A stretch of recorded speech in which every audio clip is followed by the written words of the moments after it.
नमस्कार विद्यार्थी मित्रांनो, स्वागत आहे आपलं यूट्यूब चॅनल ज्याचं नाव आहे मोहित मोटिवेटेड एक्झाम चॅनल। आज आपण बघणार आहोत TAT एक्झामबद्दल मराठी व्याकरणबद्दलचे काही प्रश्न। चला आपण सुरुवात करूया व्हिडिओला।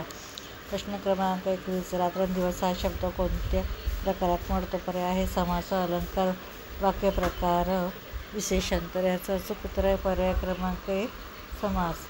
त्यानंतर आहे प्रश्न क्रमांक 22, पाऊस थांबल्याशिवाय आपण जाऊ नये हे वाक्य कोणत्या प्रकारचे आहे? पर्याय संधिवाच्य, संयुक्त, साधे, संधियुक्त। तर याचं अचूक उत्तर आहे पर्याय क्रमांक बी संयुक्त। त्यानंतर प्रश्न क्रमांक 23, चंद्र ह्या शब्दाचा समास कोणता होईल? रूपाचा चंद्र। पर्याय आहे बहुव्रीही तत्पुरुष कर्मधारय द्वंद्व। तर याचं अचूक उत्तर असणारा पर्याय क्रमांक सी कर्मधारय आहे। प्रश्न क्रमांक 24, 10 विद्यार्थी या वाक्यात 10 शब्द काय दर्शवितो? पर्याय संख्यावाचक, विशेषण, नाम, क्रियापद, सर्वनाम। तर याचं अचूक उत्तर आहे पर्याय क्रमांक संख्यावाचक विशेषण। प्रश्न क्रमांक 25, ती खूप गोड गाते या वाक्यातील गोड शब्दाचा प्रकार ओळखा। पर्याय आहे क्रियापद, विशेषण, नाम, क्रिया, विशेषण। तर याचं अचूक उत्तर आहे पर्याय क्रमांक बी विशेषण। प्रश्न क्रमांक 26, घराच्या बाहेर या वाक्यात बाहेर हा शब्द कोणत्या प्रकार आहे?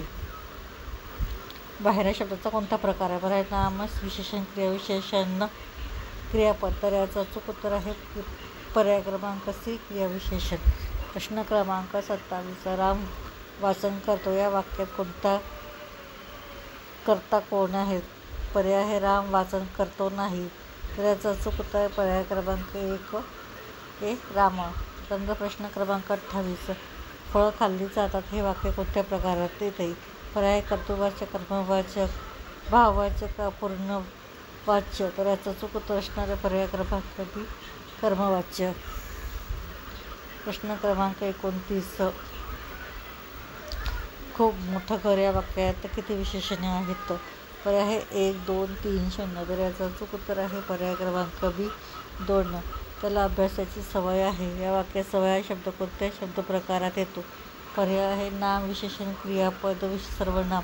तर याचं अचूक उत्तर आहे पर्याय क्रमांक ए नाम। या पुढचे प्रश्न आपण पुढील भागात बघू। व्हिडिओ आवडल्यास व्हिडिओला लाईक करा, कमेंट्स करा, जास्तीत जास्त व्हिडिओ शेअर करा, त्याचबरोबर चॅनलला सबस्क्राईब करायला विसरू नका।